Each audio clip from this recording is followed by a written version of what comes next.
Welcome to Ooma Office. The settings section of the Ooma Office desktop app lets you customize your account settings and configure various enabled modules. To access the settings section, click your account name in the bottom left corner of the app and select Settings from the drop-up menu. In this video, we'll explore the settings within the Profile section. The My Info tab displays basic information about your account. Here you can update your notification email and password. The Caller ID tab allows you to choose a caller ID from the list of numbers linked to your account or hide it from the call recipient. To do this, check the Block Ongoing Caller ID box.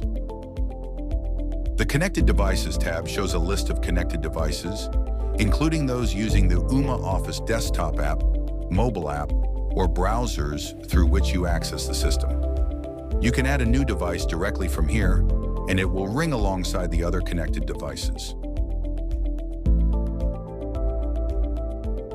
Thanks for watching.